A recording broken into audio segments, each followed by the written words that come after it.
Have you tried to start an emergency fund in the past but were unsuccessful? Do you want to start an emergency fund but are unsure of where to start? Well, in this episode, we'll tell you how to get started even if you have zero excess dollars in your monthly budget. We'll also give you some bonus tips on how to maintain your emergency fund once you've built it up. Let's get started.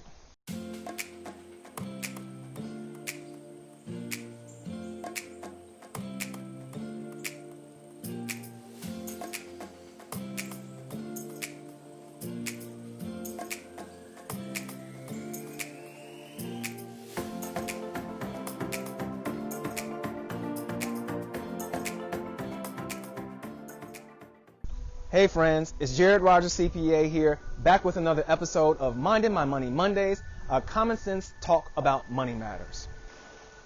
If you're new to the channel and never want to miss another money saving tip, simply hit that little cartoon dude in the lower right side of your screen and subscribe. Also, make sure you click on the little bell icon.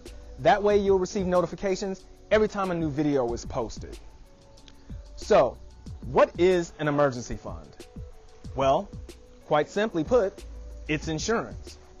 You have health insurance in the event that you get sick. You have car insurance in the event that you get into a car accident. Think of an emergency fund as your financial insurance. If there's an expense that comes up that you don't have the cash on hand for, or if it was too big for you to put on a credit card, that's what your emergency fund is for. All right? When it comes to setting up an emergency fund, the first thing that you should do is define what constitutes an emergency so you will know exactly what you can and can't use the money for. And let me give you a tip. It should be something serious. Your emergency fund isn't for you to buy the new this or that or the latest this or that or whatever it may be. An emergency fund is for something that is big, something serious. So for example, in the middle of tax season one time, Jared goes and gets into a car accident. Well, guess what? I need a new car to finish driving back and forth to work. So I went and pulled the money out of my emergency fund to therefore go and get the new car. That's what an emergency fund should be used for. So once you've defined what it can and can't be used for, you must figure out the dollar amount of your ultimate goal. All right, so financial experts will tell you that you need anywhere between 3 and 6 months worth of your living expenses in the event of emergency. However, saving up 3 to 6 months worth of expenses can be a little bit daunting. So my recommendation is that we usually break it down into smaller goals and we start with the baby steps. We'll talk about that a little bit later on within this video. So once you determine the dollar amount, the next thing you need to do is give yourself a timeline to reach that goal, anywhere between 1 and 3 years. So let's say your monthly living expenses are $1,000 and you want to save up 3 months worth of living expenses. That's 1,000 times 3, which would be $3,000. Then what you do is you take that amount, divide it out across your timeline, and that will give you your monthly amount, okay? So $3,000, if you say you're going to give yourself 3 years to do that, that's $1,000 per year, which is a little bit less than $100 per month. The next thing you have to do is analyze your spending to carve out the amount to save monthly. And what I usually would say is start by looking at your necessities versus your wants. Food, clothing, and shelter are all necessities. But even within those necessities, you might have some discretionary spending. So even within the necessity, look and see if there's a want in there. So for example, do you need to have a certain type of bread or milk or cheese? Or are there alternatives to that? Maybe you can take some of that money and you can move it over to your emergency fund. All right, once we've got that out the way, it's actually time to set up your emergency fund. So how do you actually go about doing it? The first thing is that you need to have a separate bank account, okay? And this is key. Having a separate bank account identifies in your mind what that account is for, and you will know it every time you look at it. That's my emergency fund. If you don't do that and you simply commingle the funds into your already existing account, there's not as great of probability that you're going to have success in maintaining it. All right? The next thing you need to do is you need to set milestone goals. So, as we mentioned earlier, a person wants to save $1,000 per year. Well, saving $1,000, if that's your goal, can seem a little bit daunting, especially in the beginning. So break it down into little bite-sized chunks, or like I say, baby steps. So maybe you set a milestone goal of $250. And once you save that $250, you know what happens? You build momentum. There's no better feeling than achieving your goals.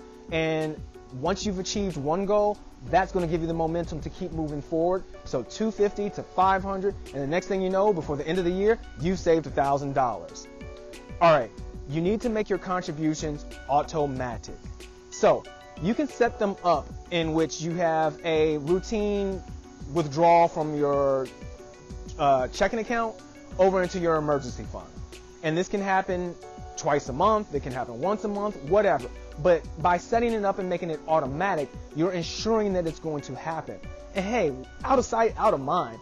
If it's on autopilot, next thing you know, you're going to turn around and you're going to have all this money in your account and you're going to be like, how'd that get there? It happened because it was on autopilot.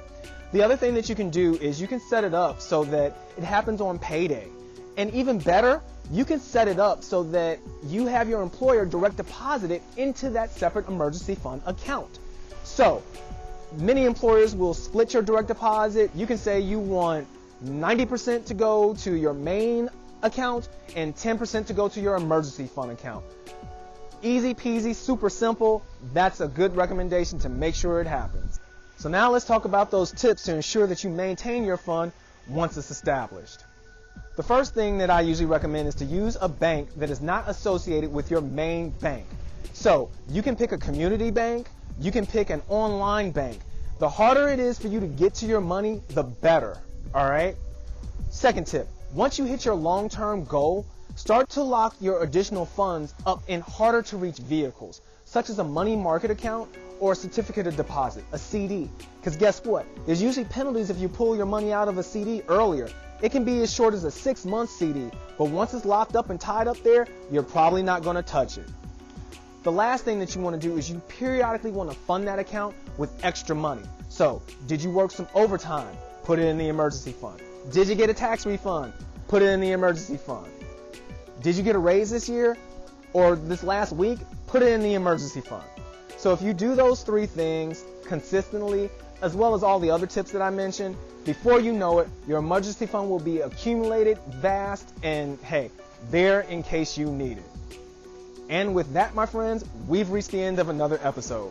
If you have a question that you would like us to answer in a future episode, you can send it to us at questions@makemymoneymakesense.com. That's questions@makemymoneymakesense.com. And if you found value in this episode, please give it a thumbs up and feel free to share it with your friends.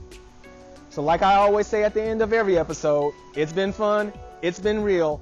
I'm Jared Rogers, and until we meet again, let's all continue to mind my money, and I will see you all next Monday. Take care.